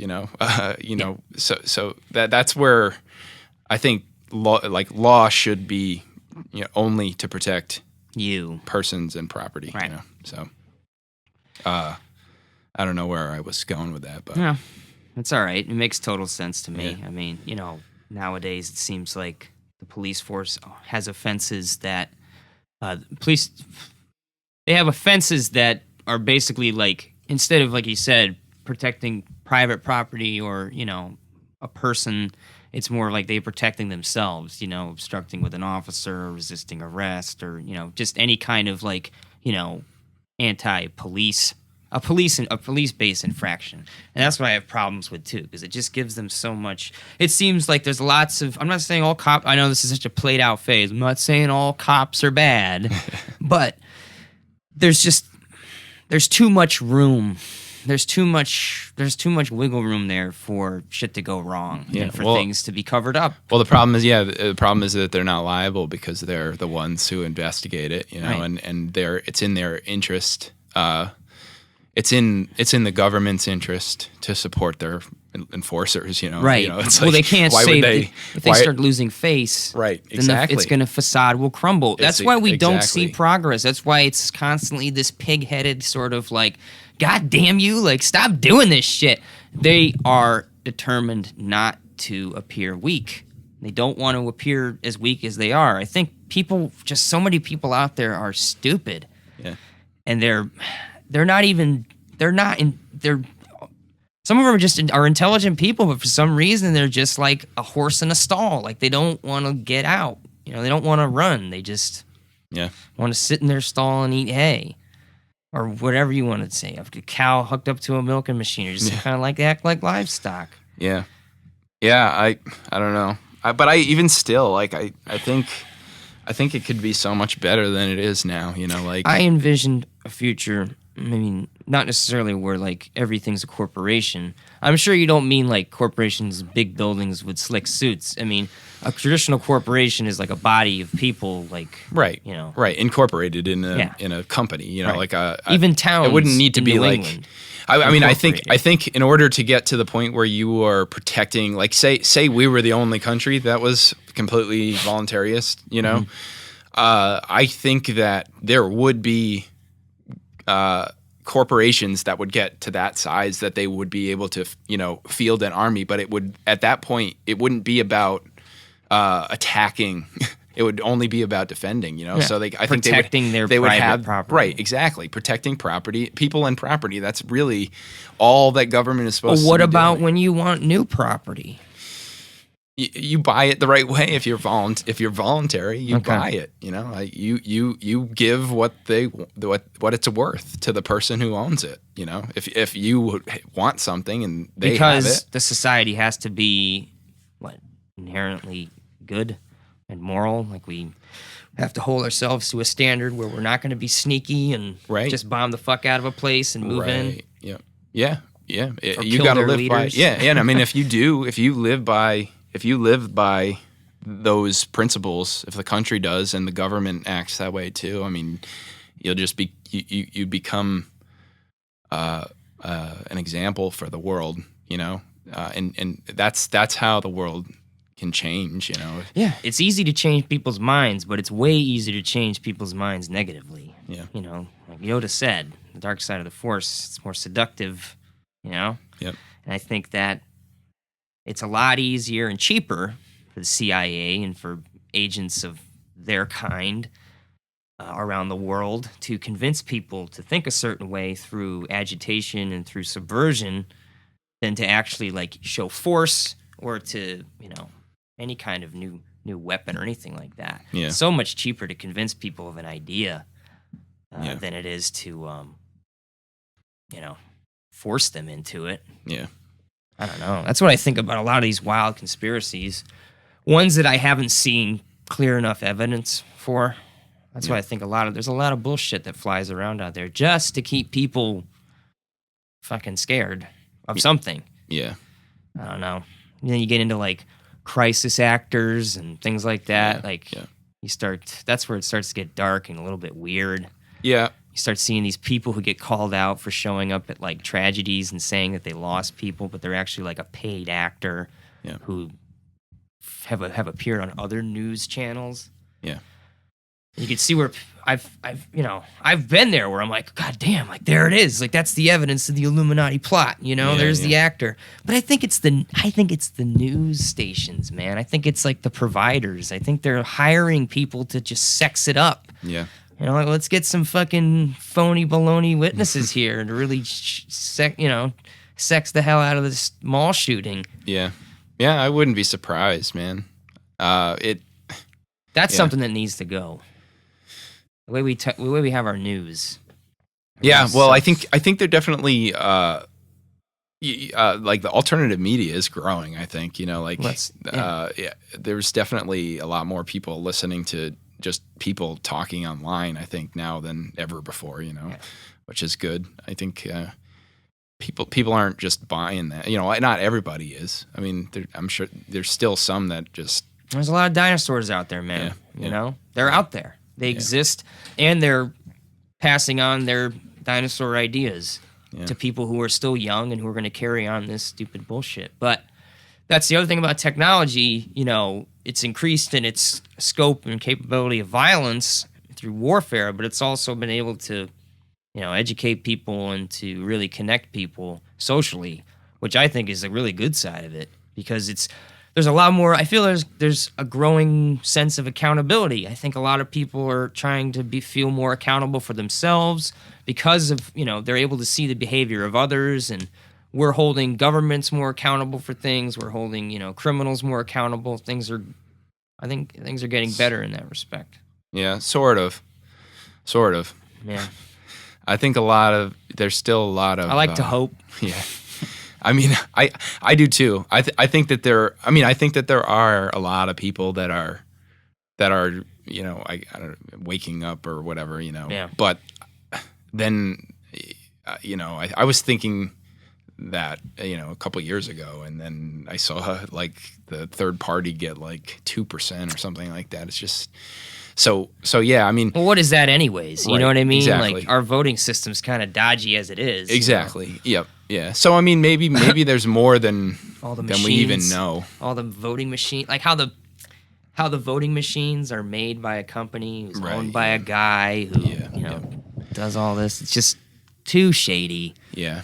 Too shady. Yeah. Yeah. Like, what do you think? Now, how do you vote? Do you mind if I ask how you vote, or do I? I vote third party mostly. I got really into really learning. I got snowed by Obama in 2008. Did you? Yep. I'm not bragging or tooting my own horn when I have to say that I never fell for that fucking guy. Not for one fucking second. Yeah. And I don't mean to. I'm not trying to I don't ever try to put anybody down when I say that. I'm not trying to lord over. No, that's cool. Everybody's kind of waking up at their own time. So I was not really paying attention. I was just paying attention enough. I was always kind of. I was anti-war. It was the long war. He was the anti-war guy, so he was my guy. Young. Yep. He was relatively younger. And I had like that. I bought into the whole thing. Hope and change. I thought things were gonna change. I was just paying attention just enough to really get snowed. Yeah. It was solid. It was a slick game. I mean, and it was so ripe. You couldn't have asked for a better time to just, drop this. The air was just pregnant. You know what I mean? It's just things are ready to drop. Yeah. People hated fucking Bush. Yeah. Hated his fucking guts. Yeah. And it just had polarized the whole country, and everybody was, either on one side. We were staring at each other over fucking spiked Palisades. We're like ready to shoot each other over George fucking Bush. Yeah. That's exactly what they wanted us to be. Yeah. They set us up for Obama. It's just well, yeah, and then like he's the anti-war guy the whole time. And I kept crowing. I was like, this guy's full of shit. I think it was on like the third day or something. He was already bombing Pakistan. It's crazy. Just carrying it. They were like, all right, it's crazy. And then they gave him the Nobel Peace Prize. What the fuck? Yeah. Bombing in Yemen, bombing in Yemen, killed an American citizen. He still gets the Nobel Peace Prize. Yeah. Killed an American citizen with a bomb, with a drone bomb. It's crazy. It's absolutely crazy. And he's signing. The shit is he signs those fucking orders. Right. He signs the drone strikes. Yeah, yeah, and he killed his son too. He killed that guy's son. That's who the citizen was, they were both citizens. Yeah. But yeah, the son didn't even do anything. He was only 14 years old. Yep. Yeah. Hey, it's just get them while they're nip them in the bud. All right. I can't believe that. That's what I say. And most people, do most people know that? I don't think most. I don't think most people know that. What's his name? Alwani or something or I forget. If I looked at Awaki, I think is. Yeah, Anwar Al-Awlaki. Yeah. That's it. And then I forget the son's name.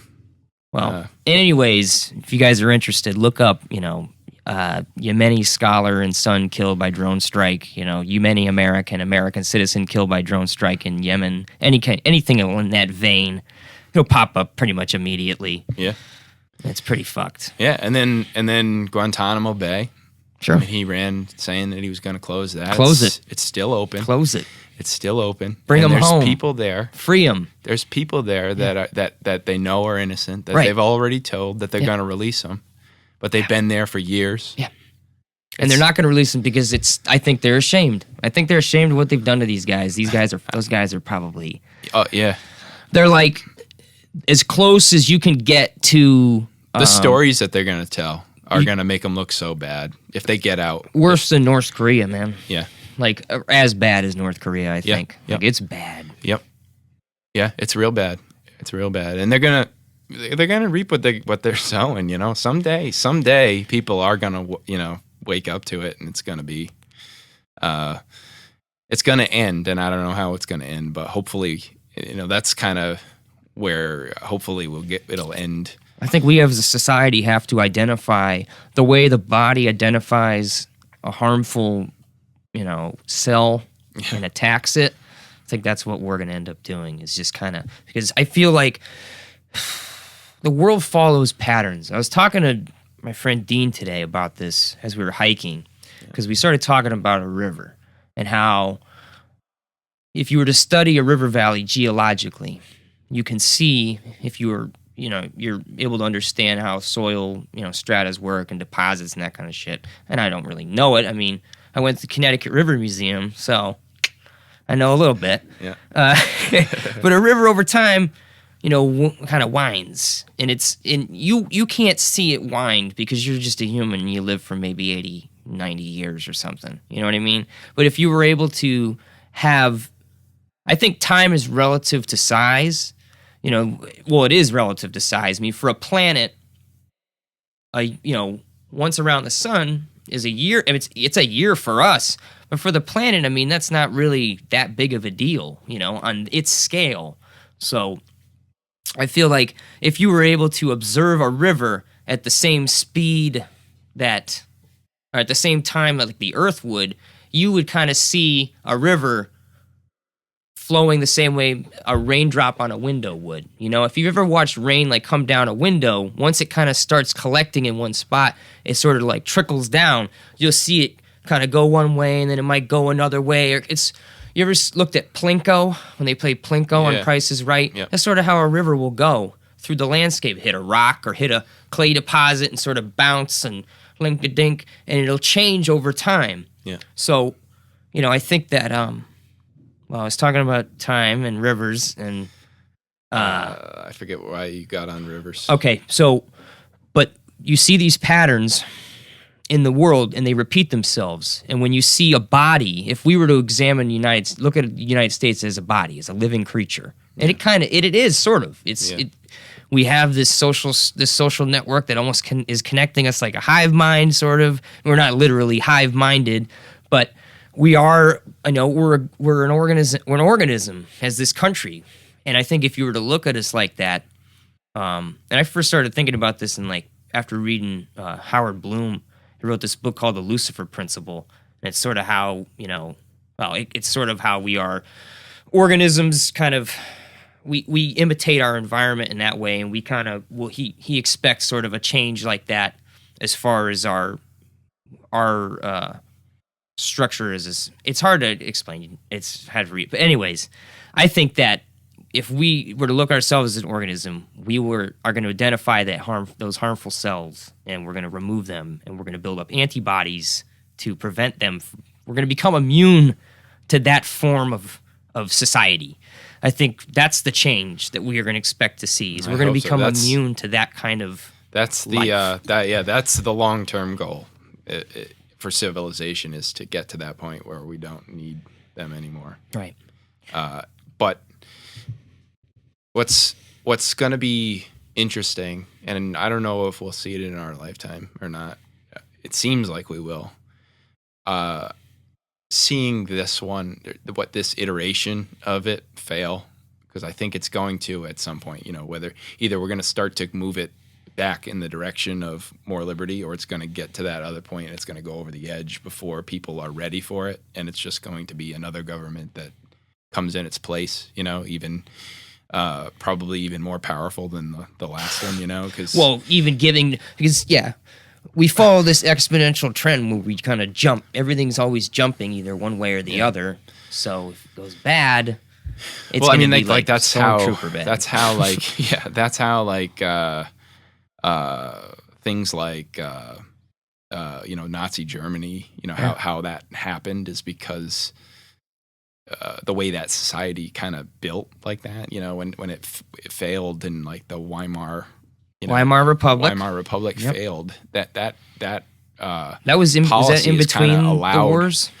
I believe it was. I think it was like in the 30s or something like that. Yeah, they 30s. Yeah, I think it was like the lead up to the Second World War. It must have been between the like 20s and 30s because that's interesting. Because then the lead up to the I think it was 40. It started in 41. What, the Nazis? Or the First World War, or the Second World War? 1939. Yeah, I think that they took power in 33, so it must have been like the 20s that they had that. Because the society's pretty much failed, and that strong arm, strongman government comes into power because. The idea of fascism, they're not ready. People aren't ready. To not live without a government, so they rush towards the next, guy who says that they got the answer. I think that's kind of what we're going. Well, it's sort of like this, like really extremes on both sides. Of you need this, the current president. This nurturing father sort of takes you in. You know what I mean? Yeah, where you're like ready to go. It's not a nurturing father though. It's like just a strong presence.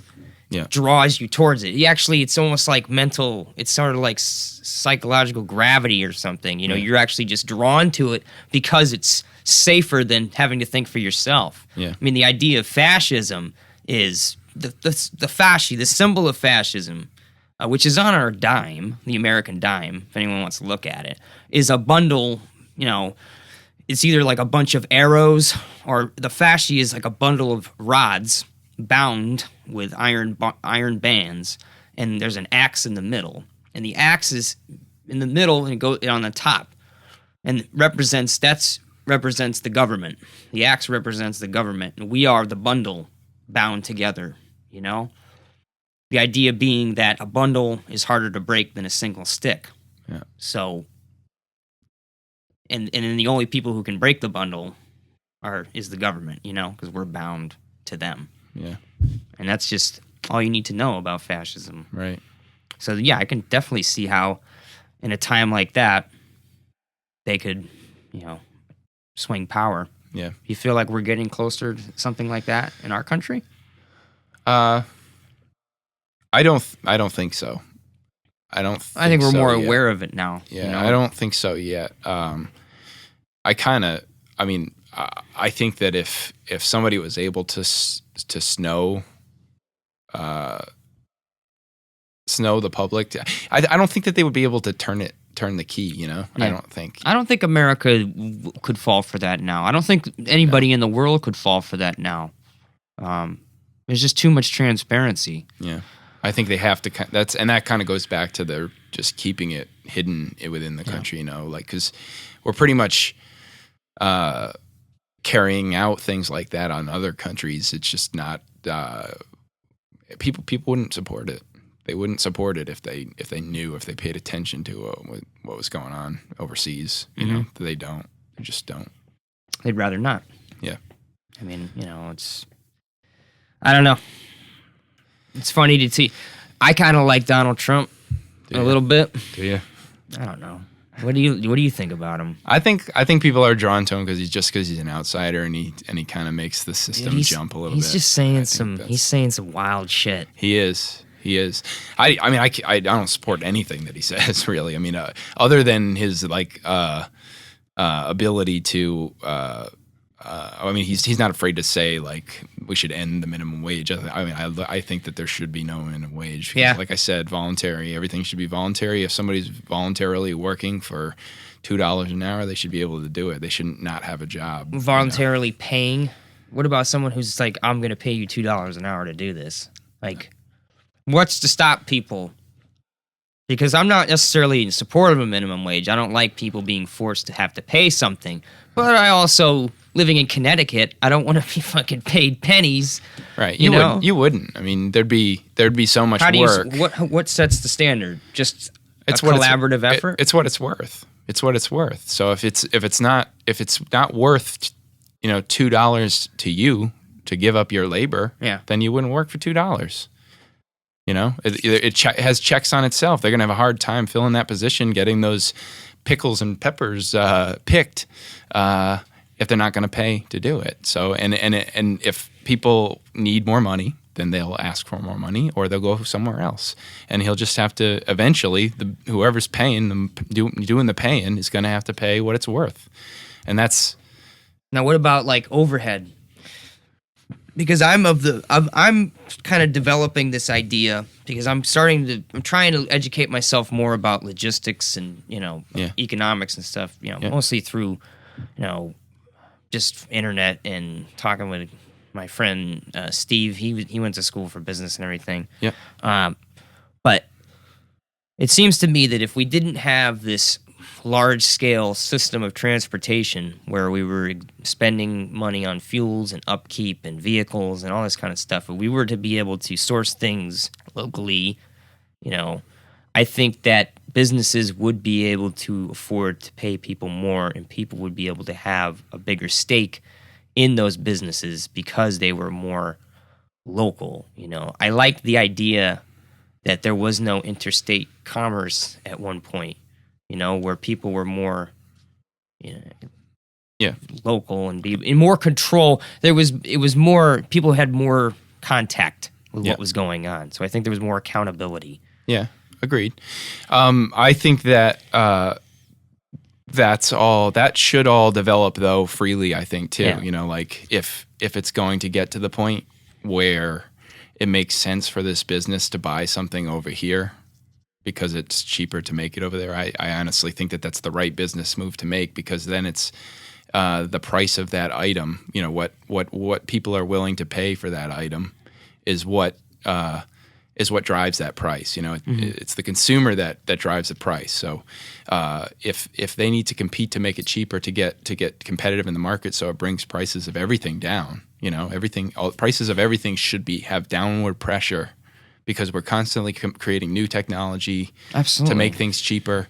We've got new technology, to transport things much faster and stuff like that. Our ability to fabricate even has become less expensive. Right, exactly. But we're still they're still charging more and more for this stuff. Right. Well, not necessarily. Prices come down. They do. I mean, back in the day, even the rich people, didn't have color TVs. They didn't have, it's like that stuff, that technology gets better and better, and it comes down in price, and that's why everybody ends up with it. Not everybody's on the cutting edge of that new stuff, but I mean, even people who have no money are walking around with a computer in their pocket. It's true. It's like there was a point where nobody had a computer. It's like now everybody can afford one. I remember my dad had like a laptop for business in the 90s. Yeah. And it was like a crazy, fucking. Yeah. It looked like it's a like this big binder. Yeah. Yeah, it's crazy. Tiny little screen. It's really that's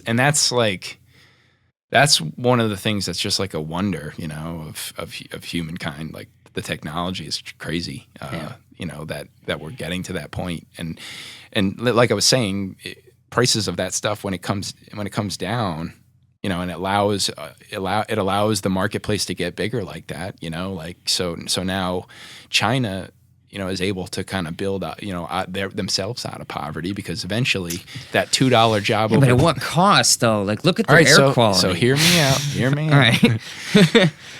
Because we're kind of getting into some areas where I'm actually, be honest with you, I'm feeling kind of prickly. Yeah. Because, I feel that like companies should be seriously held accountable, especially like companies that take their jobs overseas, and and because, like you said, it's the best business decision, and I can sympathize with that, but I still feel it still rubs me the wrong way, because there's Americans that need fucking jobs. Yep. We need to be more internal. Yeah. Well, fix it. Anyway, go ahead. Sorry. All right. So I'll get to that point, because I think that there is I'm not trying to put you off base. All right. Just remind me to get to the main reason why I think that is not the case. Okay. All right. So if we do go overseas and we get stuff and we bring it back here and it's cheaper for people to buy it here, technically the price should come down, because more people are going to be able to, buy it. They have to sell, they want to sell large quantities of stuff, just to kill people on price. They're not going to do it. They have to be competitive, or else they'll get a competitor, because like prices drive, who enters the marketplace too. So it's like some people say like the best fix for high oil prices are high oil for, the best thing for high oil prices are high oil prices because they draw people into the marketplace. It draws new technology in drilling here in the U.S. I mean, I know that you're that with the fracking stuff, you're probably against that. Yeah. Man. I understand that. So it draws that though. Those type things. All right. Those type things wouldn't even happen had those high prices. I mean, that's drawing more people in and finding better ways, and now it's going to pull that price down so that more people can survive. But that's not a better way to get oil.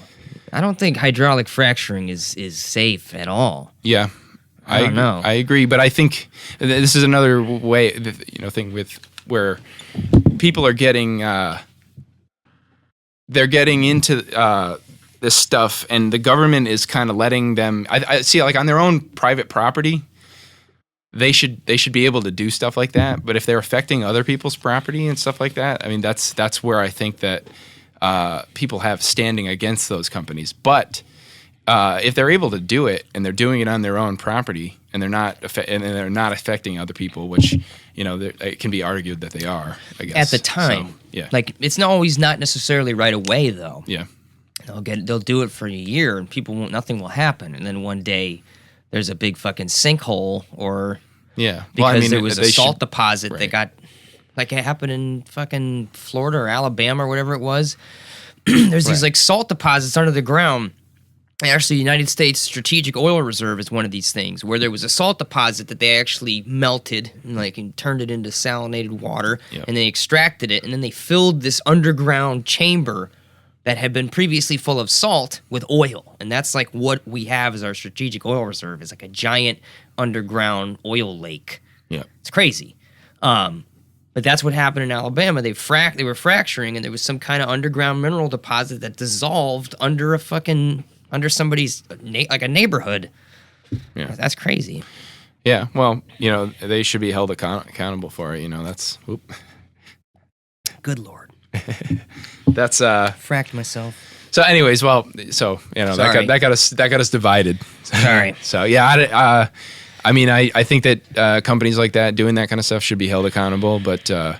A lot of times the government is the very people that facilitate that stuff to happen. The big plots of land and they stuff to do it. So I don't have a problem with testing out new technologies and making attempts at things, but I think we do things too fast. I think that market pressure drives people to take risks, which in the business environment seem like ventures. Like, okay, we're going to try this out. But they have real-world consequences that have a really horrible effect on things, like the tar sands in Alberta. I have my friend Jack worked there and went up there and had a first-hand experience of what it is to work in this giant fucking oil refinery out on the tundra where they're scooping out this gross oil sand. And, squeezing it all out. They're digging up the fucking permafrost, the ancient ice age, this taiga the tundra fucking hasn't changed. They're just digging out all this oil sand, and there's these huge lakes of tailing water that comes out. Because when they bring the oil in, they scrub it through this chemical wash. It's kind of how they extract gold from ore. They sort of wash it with all these chemicals to separate it and then draw it out of the chemical water and through crazy sponges and then, refine it back down into oil. But when they take all that wash water, it just goes out into these big ponds that they build with bulldozers and shit, these big fucking lakes. Yeah. And it all just sits there and soaks in the groundwater. And birds, he said he saw birds land on it and then just fly away and die they got hit with a raid or something. Mm-hmm. And there's so much, all these smokestacks make all this, all this moisture and stuff's coming out of these stacks, and it makes its own clouds and it snows. And the snow that you get is all soapy, kind of oily, gross stuff. It makes you itch. Yeah. That kind of stuff. I want us to be I want us to be like, energy independent, our country. I want us to be able to supply everybody's power needs. I mean, I personally think that every neighborhood should be able to generate their own power. I don't think that people should have to depend on this grid or this electrical company. I think that takes some of the responsibility of sustaining yourself out of your hands. Yeah. I mean, you imagine how much your life would improve if you had to run your own power generator. And I'm not saying like it's going to be easier. It certainly won't. But if you were able to generate your own power in your house, that's just one more thing that you would be aware of how to do. Yeah. You'd have to be responsible for that. And you could do it in a way that wouldn't be necessarily that dangerous. And you can do like everyone could develop biomass power on their property or use wood gasifiers. Wood gasifiers is a little dangerous, so you could blow the fuck up doing that. Yeah. But, I think that, I kind of want to see things go like, really far out there where people are almost in the Star Wars territory, where everyone's got like Uncle Owen's house where they, Right. Well, I mean, the way that we're going to get there is by allowing technology to work that way. I think that's if we try to go back, I think while that whole outlook on, the reason why oil is the way it is because of how much power it puts out. Right. It's the best that we have right now.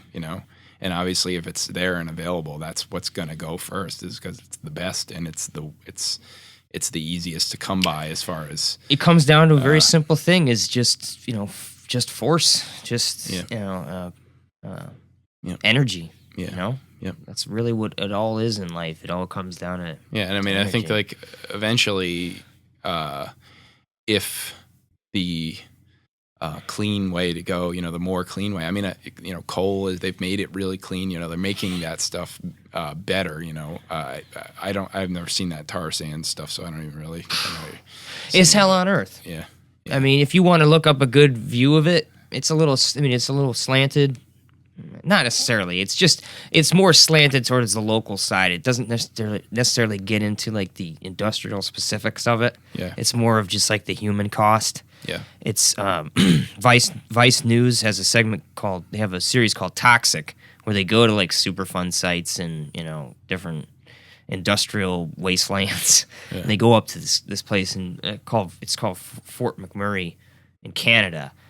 And it's like a gold rush town. It's like a new gold rush, All these people come from all over Canada and from the United States, and they immigrate there. And it's the town maybe had like 100 fucking people or something, and now there's like 500,000 or 100, something crazy. Like hundreds of thousands of people now live there. Wow. And there's just like trailer parks and shanties, and everybody's up there to work. And if you go up there to work and you wash out, you're fucking shit out of luck. You're stuck out in the middle of like the Arctic. Wow. And there's like people just don't have a way home, and they get homeless and they fucking live out there and freeze to death. And jeez. It's fucking crazy. And there's this crazy factory making all this weird oil snow, and all the water's polluted, and all the fish in the river died, and it's crazy. Yeah. It's fucking insane. I mean, that's like for me, I love the internet, and I love our information, the ability for us to grab information to see how to see how dirty the government can be. But I also love it because I can see how dirty businesses are being, and I'm all in support of like business and people being able to do things and make money and drive an economy. But I feel that ethically, people have to be held responsible. It's about acting ethically. You have to prove these things out. You just don't go and like do this shit without really seeing really testing out what the long-term consequences there be. And I realize that that's implying that you're forcing people to have to do things before they can do what they want to do. Yeah.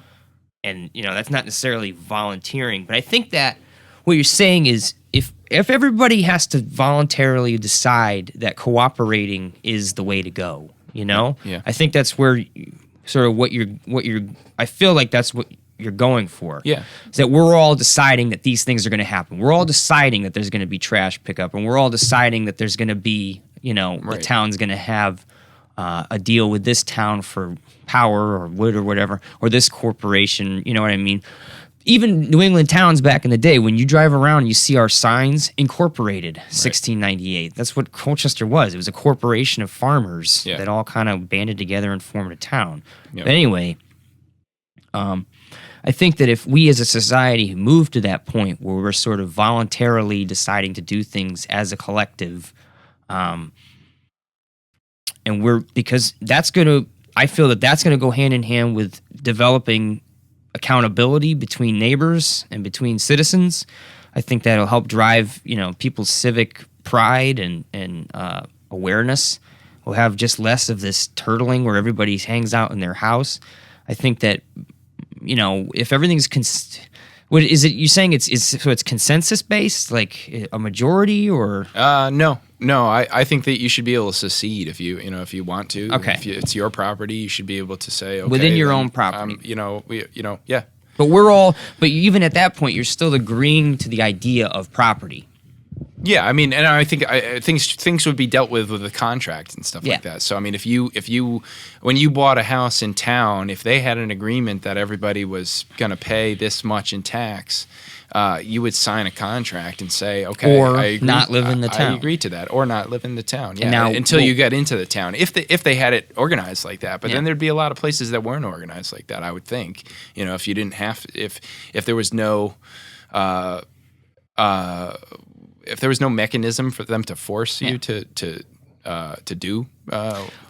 pay for stuff that you don't want. How about the limit of the municipality? Like if every town. So say if we tried to combine both of our theories. Yeah. If every town had its own way to generate power, and food and all that. Yeah. If you wanted to live in that town or within the limits of, say, the municipal services, you could live within the town proper, and there would be, say, like land that could be parceled out that would be out around the town. Yeah. So if you wanted to live in the town, you'd pay in, and if you didn't, you could homestead out around the town. I mean, That's kind of crazy though, because that implies that like somehow the populations outside of town or in between towns and like rural properties just wouldn't be there, or not necessarily. They can still exist there, but you can do whatever the fuck you want on them. Right, you could just buy the place with the land. Yeah, and like I would like to see like roads, like I said, owned by the people on it or by another business that maintains the road and pays for that somehow. Uses that land that they own, to build a road and either whatever, charge a toll. If that's how you need to pay for it. If you're in an advantageous place, right? Advertising, or if you're just like a, the Deer Run road association. You take care of your own road and the road that's out there. I think that society would stay. It would stay organized. Organized, yeah. More. Well, I mean, I think it's organized how it is now, but it would just be. It would. I don't know. Make people more responsible. For their right. Well, you'd have to deal with. I mean, I don't know. It's a pie in the sky thing, but it's not too pie in the sky. Yeah, I don't know. Yeah, I mean. So, do we touch on why you think that? We kind of touched on why you think that it's okay for businesses to be able to do. Oh, over on like overseas and that. Yeah. Yeah. So I think that the downward pressure on prices of things of doing that, that's the reason why they're going, because they're trying to lower prices even more than they are. If I think that. It makes for more. This would make for more active consumers as far as like learning where they're buying, from. Mm-hmm. Because at that point, you're going to get what you're going to support. So if a company's not acting ethically, they'd be dealt with the marketplace by the marketplace, and either put out of business or whatever. We should have rating systems for businesses. I mean, we kind of do, but that should be. We do, but I think the government sort of they're so big, it's really hard to like Yelp them. Yeah. GE. Yeah. Somebody writes Yelp reviews. Like, right. What's that really gonna do? Yeah. Yeah. At that point, you don't even know what they're connected to and stuff when they get to that connected level. to everything. Yeah. Yeah. That's the wild part about those businesses, like and those businessmen, they have fingers in everything. So that's where you're getting into like treating people like chess pieces, like that kind of territory. Yeah. But in the long run, they need to be servicing people and doing, or they'll be held accountable, or they should be held accountable by the market. So and the people. Yeah. Oh yeah, and the people. Yeah. Yeah. Well, the people are the market. Yes. In the long run, it's. I know. Consumers. It's so hard. It's so hard to convince folks to like remember to like vote with their dollar. If you don't like shit, don't buy their shit. Yeah. I think that speaks to a lot of the. I remember I kept harping on that during Occupy with people. It's like it's real simple.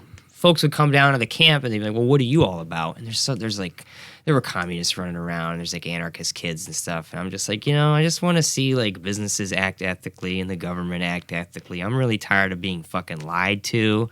I'm really tired of just seeing all this whack shit go on that's just so obvious to me. Yeah. I really want people to fucking wake the fuck up and see that there's like these career politicians who basically learn how to act. And they're full of shit, and they're just puppets for businesses, and I think that's bullshit. And I don't know. I just want to see people start to wise up. When I'm doing wrong, I know I'm doing wrong, and when people out there are doing wrong, they know they're doing wrong. No one is no one is oblivious to the negative effects of what they're doing. You know what I mean? Yeah. Like. There's this other documentary you'd probably get real angry about called Kids for Cash. You ever heard of that? No. I watched that one. That's on Netflix, I think, too. Dude. It's about this judge who... Oh, I know the story. With another judge. I know the story, yeah. And a developer they knew from childhood and some other friend of theirs, they built a fucking juvenile detention facility. And then he just was like... But even before the facility... This guy just had it out for kids. Like, he would throw kids in jail, like, all the time. Yeah. And for a guy like that, and he has, they focus on him quite a bit in the documentary. And he's just so, like, I didn't do anything wrong. Like, I never thought I was doing anything wrong. Did I take the money? Yeah. Did I think it was ethically wrong? Yeah. It's like, but, like, I never was sending kids to jail on purpose, because I like to do it or anything like that. Like, he tries to show his human side, but, there's this mom who, her son, she kind of split up with her husband, and the son just had a kind of a hard time being a teenager. And, went to a party, and the kid's dad and a couple buddies who were cops planted a fucking pot pipe in his truck and then, called in on him. And then he got picked up in town and arrested. And he went before this judge, and the guy just threw him away. Just put him in jail. The kid just picked up bad habits being in that jail and then came out and his life was just fucking ruined after having been sent to jail. He ended up fucking killing himself. Wow. Right?